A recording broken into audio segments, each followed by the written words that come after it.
What is good, folks? Thank you so much for joining us once again on an episode of the Coffee Roaster Warm-Up Sessions. And today is episode 50. Let's go. 50 episodes into this podcast, which is just insane because never did I think that we'd just be 50 episodes into this. Like somebody the other day was like, hey, I heard you have like a podcast. I'm like, yeah, 50 episodes deep. And I'm like, oh, that kind of feels strange to even vocalize and to hear myself say that, but it's been a wild journey and a fun one and a cool addition to Mirror. And so today we're going to be talking about why we even decided to even start a podcast and what this actually, there are some things that we expected to happen and then some things came up of it that we didn't really expect that came out way better. So we're pretty pumped about it. But once again, pouring some drip coffee. Yes, sir. Also, this is just a side note. I went on iTunes today and checked out the reviews on there. And we have several 5 stars. So you guys are amazing. I don't know who you are, but you are amazing.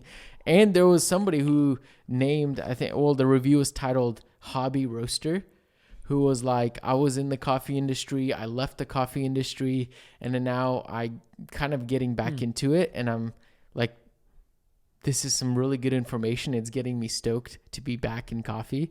And I was like, psh, yeah. Like, I was so hyped about that. I'm like, I haven't read your review, unfortunately. You posted it on January 10, but I see you and I'm jazzed. Wait, January 10 of this year? This year. I believe so. Or Be. maybe it was last today. year. What? That was today. Why? Because today's February 10th. Man, I'm so behind. You are far behind. You are far behind. I was like, folks. dude, what? Okay. Yeah. But I think it was That's this awesome. January. But anyways, even if it was any other January, thank you. Like, Is that going to be like a whole like segment where we read people's reviews? We should. I guess we're not We're big. not there yet. We're But not there yet. folks, That'd be that being cool. said, if you've liked any part of these last 50 episodes, leave us a review. Leave us a little, not just some stars, maybe leave us a comment, a review. Like we'd really appreciate I'm gonna do it. that right now, dude. No, I'm leaving us a review. Inflating those Thanks reviews. for being one of the Also, first listeners to. Wait, why am I getting this, folks? Like, am I gonna be one of our first listeners to actually respond? Delete it. I'm not gonna leave it because I'm not gonna steal that from someone. But Spotify just released their podcast review system. Apparently they didn't have it. They just released it in December, I guess. So if you're a Spotify listener, drop a couple stars, Drop a couple stars. It just helps other people find the podcast, I guess. That's how it works. So this is fun. Yeah. I'm like browsing now. browsing. All right, what do we got here? Oh man, I'll tell you what. I'll keep my mouth closed, shut.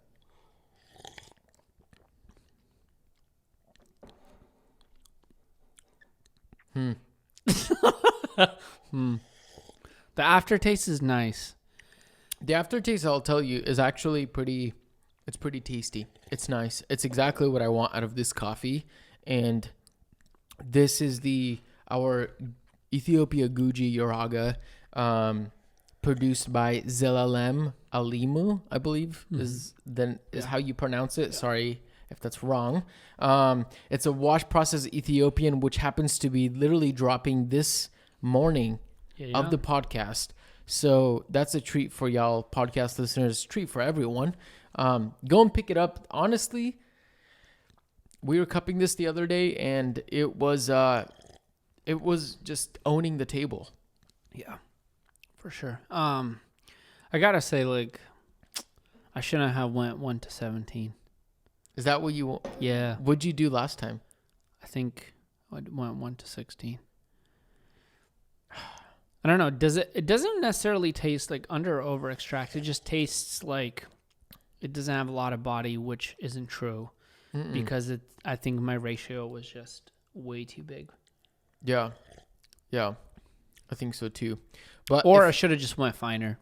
It would have had maybe 11 strength. and a half was the way. Yeah, was the I way should to have just go. stayed at 11 and a half. We went a little coarser from last podcast, we literally had the same exact coffee just from Ilsa. But even now, like you get a good swig of this into your mouth, and you let that coffee just linger. Sometimes just let it sit in your mouth. Yeah. And the strawberry watermelon flavors are, I think, so rich. So there. Yeah. I think it's also very intriguing that a lot of these flavor notes or elements that remind us in this coffee are like common in like naturals. Yeah. And this is a wash coffee that has like this like candied sweetness, Yes. has this like watermelon refreshing like flavor to it, and then like that berry classic Ethiopian, which is sometimes a super hard to find in a wash coffee because a lot of the times the processing is what like elevates those characteristics. Yeah. But this wash coffee is definitely an experience. For sure. I think honestly, I'd go as far as saying like if you have like a natural processed Ethiopian already at home, pick this bag up and just compare them side by side.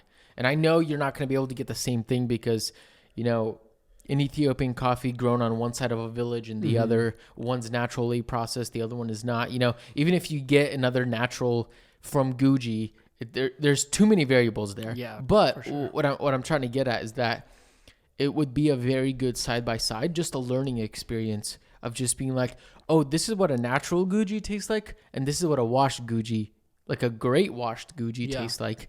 And then realize like, oh, I mean, in my opinion, this washed will stand up to any natural. Yeah. But the beauty of this washed, once again, what I love about a good washed is that it's clean.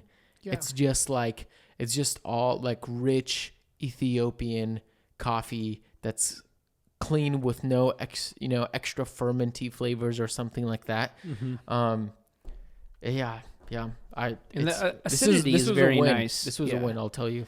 Yeah, I'll tell you, like, acidity is very nice. I think a lot of the times, like, I think folks seeing, like, wild flavor notes, they kind of get put off or scared because, like, oh, man, the acidity is probably going to be bonkers.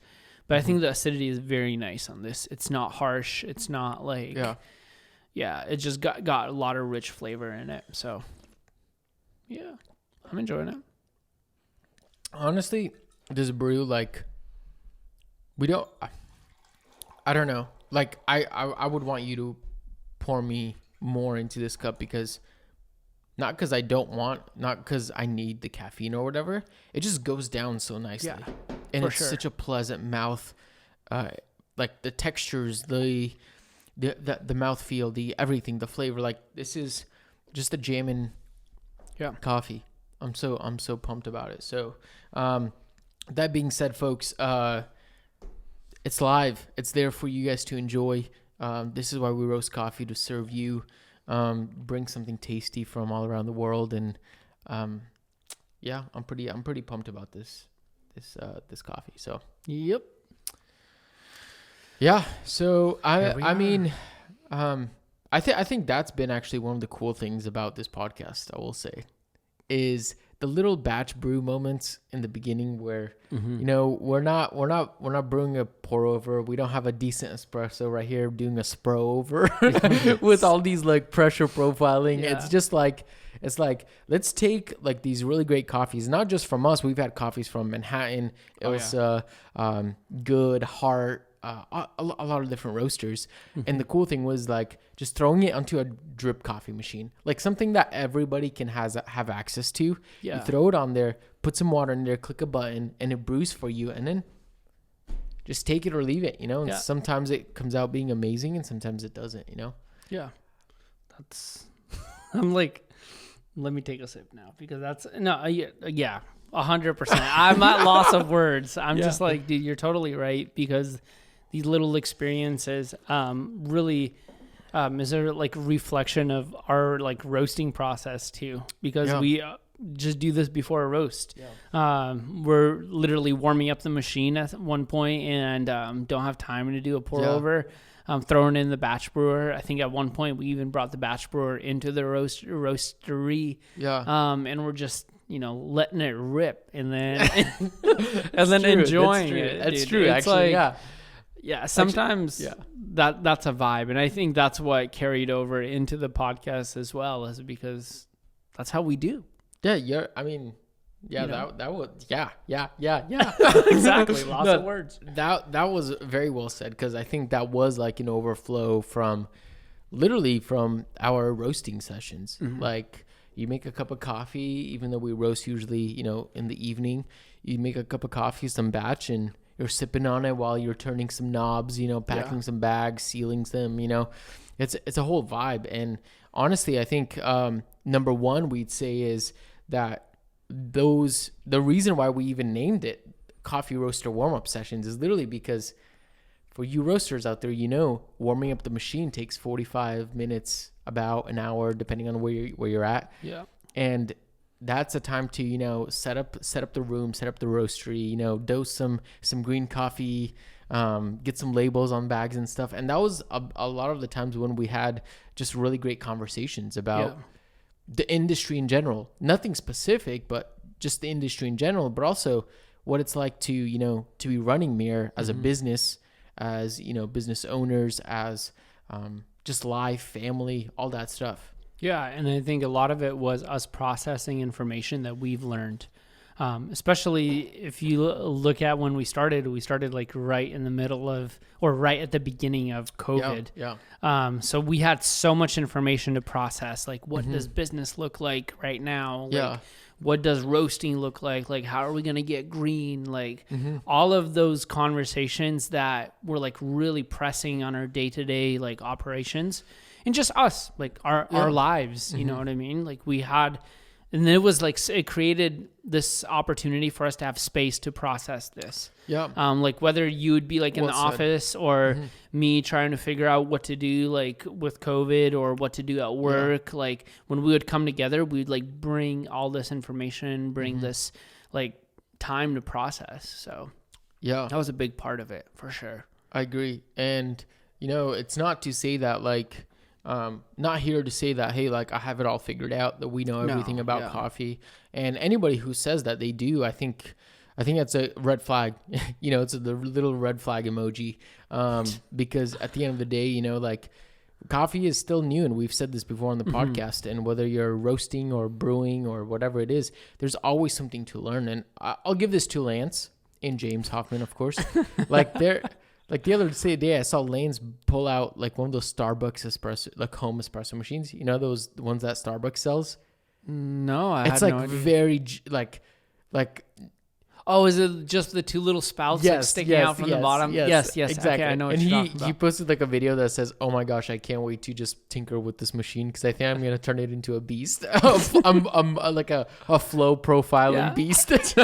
Lance can. Like Lance, I sure. Like, and I love that, because there's like constant innovation and conversation, and there's no stop to growth. And for us, we have had prior coffee experience in the industry, and so these conversations, to be sharing them with other people, with what we're processing, whether the things that we've learned that we know, or the things that we're just like, well, we'll see where things go, and we're experimenting and we're learning on the way, and sharing that with people was just like, I wish there was a podcast or content that existed like that, because I would want to listen to that. I would want to watch that. And I think the closest thing, they're not much coffee oriented right now, but like Cat and Cloud, like I love just the laid back, chill conversation experience, where it's just like, let's just chat and see. And sometimes they don't have answers, sometimes they do, and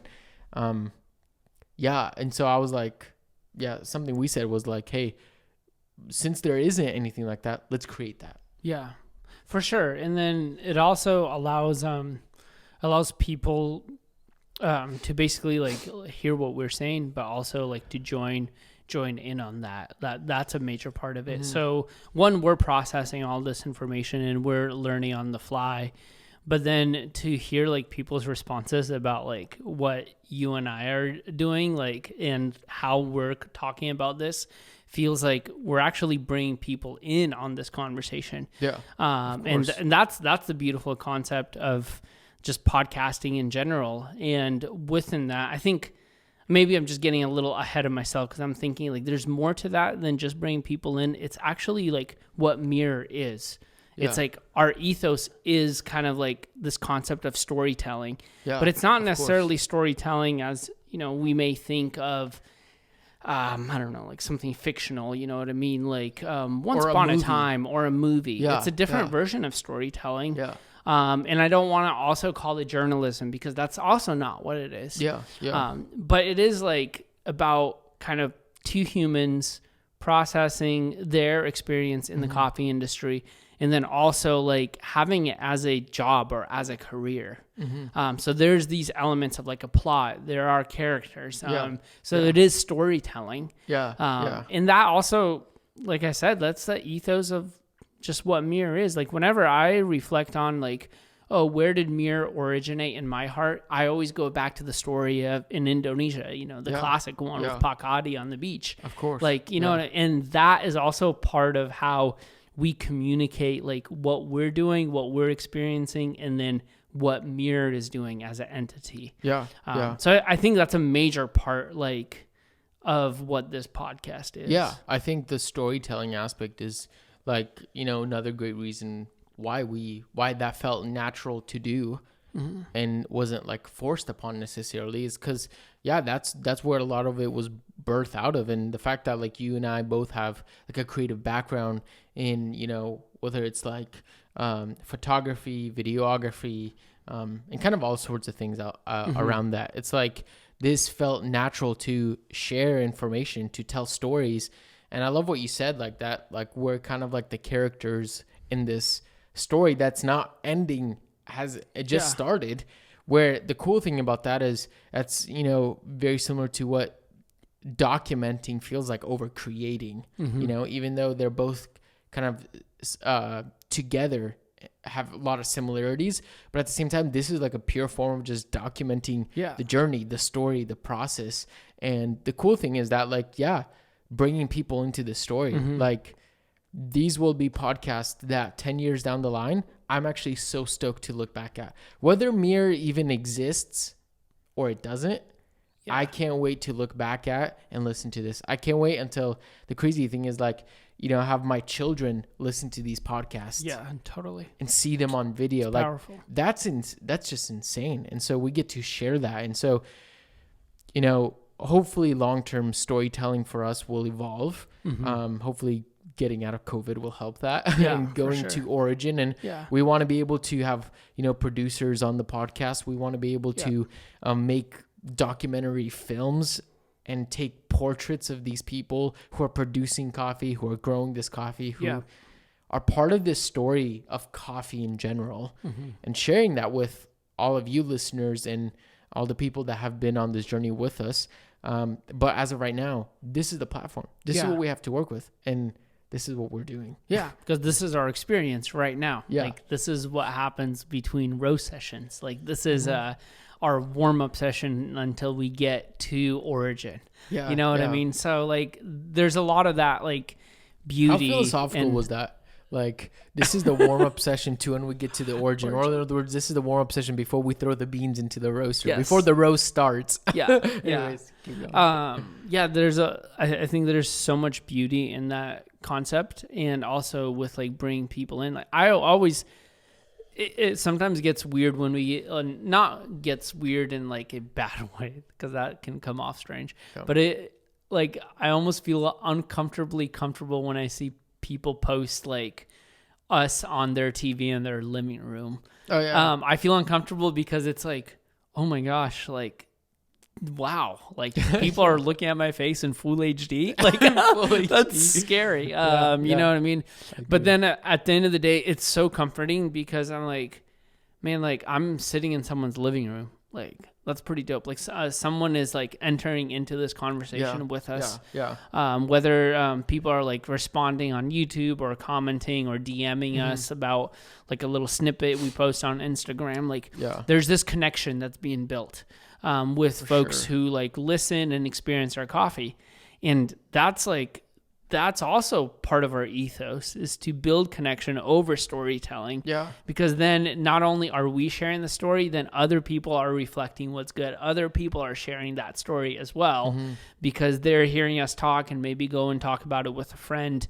It's like reproducible. Yeah. And yeah. I mean, to me, like, I think that whole idea comes from like loving like TV shows. Like, yes, that's a different version, like we said, of storytelling. But I remember like finishing Breaking Bad and like feeling so attached to these characters because they've like occupied so much of my brain space, like that I almost like, it kind of felt odd and like empty walking away when the season finale was. I'm like, dude, like my friends are gone. You know what I mean? So there's that deep connection when good storytelling happens. Yeah. And that's what I really, that's kind of like my main, I would say, major hope of this podcast. Yeah. Yeah, I think that's great. That's the power of storytelling, and why I think we both value that so much is because in storytelling, it's an opportunity for people to connect on a very deep and profound level that has the potential to literally shift your whole mindset, to shift your whole approach towards somebody. It's, storytelling is this thing that, gives a middle ground amongst the diversity of humanity. Yeah. It's a way for us to share our experiences and step into somebody else's shoes. That's powerful. It builds a bridge between different people, and coffee is all about bridges. It's like building a bridge between completely different cultures, nationalities, races, religions. That's coffee. That's the beauty of it. That very few things food wise, actually we get such a deep connection like there is in coffee. And so, I think for us to be able to share these stories is fostering this beautiful community that, I'm telling you guys, the comments that you guys post on YouTube, the DMs that you guys get, the emails that we receive all the time, I do my best to respond to them, and because they're actually meaningful to us. There's a sign of connection around a similar hobby, a similar passion, a similar journey. And in that, I think there's something actually really powerful. Yeah. Because like if there's anything, like I love that you brought up reflect what's good. Mirror is not about Mark and Sergey Kutrovsky. That is not the concept. Mirror more was supposed to be this platform that we can use, like an opportunity that we can use to simply put up a mirror in front of us and reflect stories of producers, reflect stories of importing companies that we work with farmers, with baristas and cafe owners, and people who are just drinking our coffee at home behind their small little brew bar on their batch brewer, or maybe you have a decent espresso machine. It's mirror was supposed to be like, hey, we're just here to hold up a mirror, and then you take a look and you enjoy that reflection, and it's good. It's supposed to reflect what's good. And really out of that, the crazy thing is, like, when we can build that, it becomes so much more than you and I, which as a community together, we have the ability to create a long-lasting impact and change in the world. Yeah. And that's the point of it. Yeah. I think a few things like struck a chord with me, and speaking of that analogy, I'm going to go with that first one. Was because what you were saying in the beginning, like, of that rant, was the fact you sounded almost like a musician. Like, that's what a lot of the times, like my friend Shane Sheridan, like he talks about music in the same way that you were sharing that, like that music is a universal language, and music also is like insane storytelling. Yeah, it's like it's also on another level, because there's like something vocal going on with the different chords that are being strummed, the keys that are being played. Of course. Like there's like all of this happening. But the neat fact is also that podcasts are on music streaming services. That's also interesting, right? You may be listening to a couple of songs and then queuing up a podcast, and it all has to do with like sound waves. And like for me personally, like there's something about the spoken word being like kind of mystical and a little bit different than just reading an article.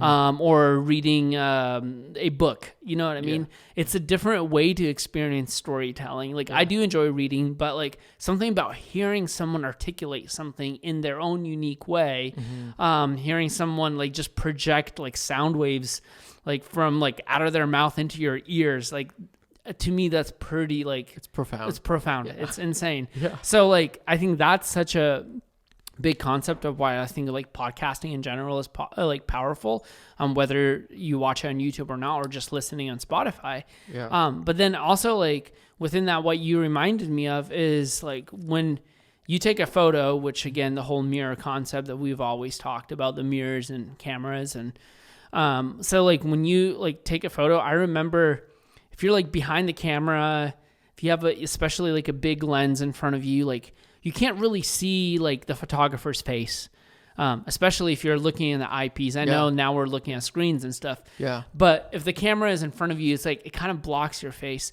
But what happens is the information, the light coming into the camera, when it creates and you capture that image, like I know like especially taking photos of like kids or like especially when I traveled overseas a lot, like the first response from people are like, can I see that? And what you naturally do is you flip the camera around and now people are seeing the reflection that you captured. And to me, that also like sums up that whole mirror concept is like, man, like that's it. Like there was something captured, reflected, and the story was passed on from what you saw to someone else. And we all know like every photo or image has like, is like 1,000 or 1,000,000 words because it is based on like how you experience it. And there's this sharing of an experience. That's very well said. And that gets me excited because that beyond just simply talking about somebody's brew recipe, how many brew recipes can you come up with? You know, like sure, nowadays nobody's blooming coffee anymore. Why the heck? Are you crazy? No, you know, like, but it's like at the end of the day, we're actually, I think coffee is very fascinating. There's so much more to learn. But at the end of the day, I think there's something so much deeper and bigger that we can connect around and resonate around. Totally. And oftentimes, coffee is actually oftentimes more about the community and the people and the commonality where we can talk about coffee and enjoy the conversation, but then very, very quickly the conversation can turn to, oh, you just had a child, or oh, you just moved to a different place, or oh, you're now, you know, you got a new job. All of a sudden, you know, the conversation switches and we're still having the same cup in our hand, but we're talking about something else. And those two things, they're running parallel with each other. For sure. And that's the way I think I love that, because that's just how it should be. That's how I've experienced coffee the majority of my life. For sure. And I want Miro to embody that with the storytelling aspects, with what we share. And so that's why I think it's so powerful to sit down and watch a podcast instead of just listen to it, even though listening to it is really great. But sitting down and watching it is like, you can see somebody's eyes, somebody's face, somebody's expressions. You can have it over a cup of coffee. Like, that's just incredible, you know? I mean, so when are we starting our podcast with VR? Oh, God. That's a whole other form of storytelling, but exactly. That would be powerful. You can be in your living room with, you know, Oculus and be hanging out with us right here, like on this side. Literally. Actually, Canon did drop the fisheye lens. Yes, I saw that.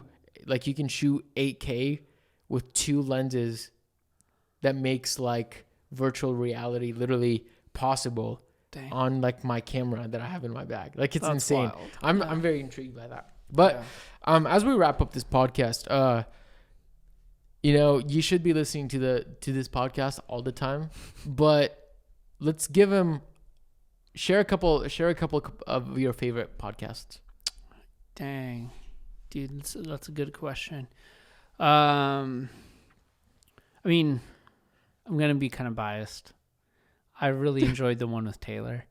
That was a big one. Well, for I mean, me. like in general.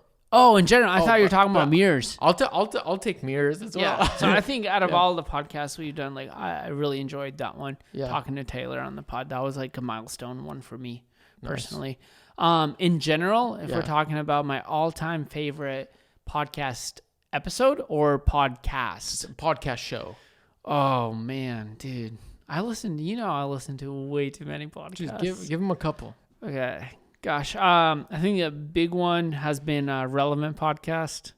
Okay. I'm kind of cheesy like that. I really enjoy them. I just enjoy the personalities on that podcast. They're fun to listen to, and they're funny, entertaining, informing, all of the above. What? I'm also like kind of strange when it comes to podcasts. Like, I listen to like. I would say just information. Like I just love people like sharing information. Like let me actually pull this up if you don't mind. I recently started listening to Lex Friedman. He's a Russian dude. He has a cool podcast and he just talks to people. Like I like that. Like, you know what I mean? Similar to like you and I talking, bringing on a guest. That's a big one for me. Fundamentalist is one. It's like a philosophical one.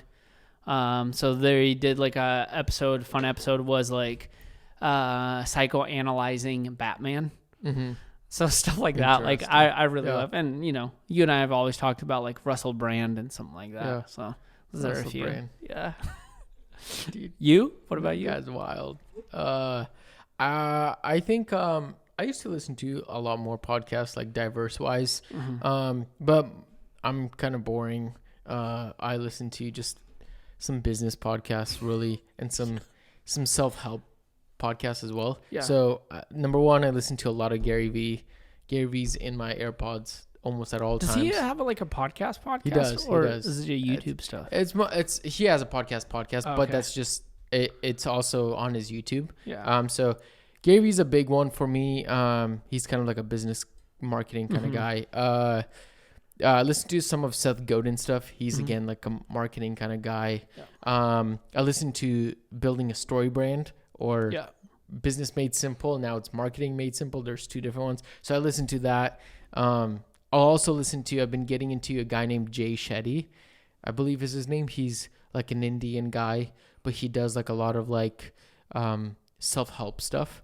He's written a couple books. He's very smart. He's really big into like meditation and just being healthy for yourself, your body, all this stuff. So that's kind of what I listen to for the most part. So I would say like, I mean, Cat and Cloud hasn't posted a podcast in a long time. Cat and Cloud is also a big one for me. Classic Keys to the Shop. Like, I'll listen to Keys to the Shop as well. Yeah. And then of course, I mean, you already know like Lisa Farr's podcast. That's true. Map It Forward. Sorry, folks, that totally just cut off. Unfortunately, my little Zoom recorder just died. But you were talking about the Lisa Farr podcast. Yeah. That's one. Wait, where did I leave off? Oh, we're updating podcasts. Yeah. Yes. So now the Lisa Farr podcast is one of them. A few of the other ones, like I listened to, I think NPR. I don't know if I said that earlier. Might have. And then I think the final one that I also like listened to a lot, especially in the last few months, has been Restless Hearts podcast. Oh yeah. And I think that one is kind of like just classic theology, kind of spirituality, like philosophical podcast. That's also like a little good for the diverse content in my AirPods. So yeah. Wonderful. That's about it. Cool. Yeah. I think that's about it. You know, it's crazy to think that this is episode 50 of the podcast. Just insane. Honestly, I just never thought that we would reach this milestone. And I'm pretty pumped to be on track to 100 episodes, and then 500 sounds insane, but maybe someday.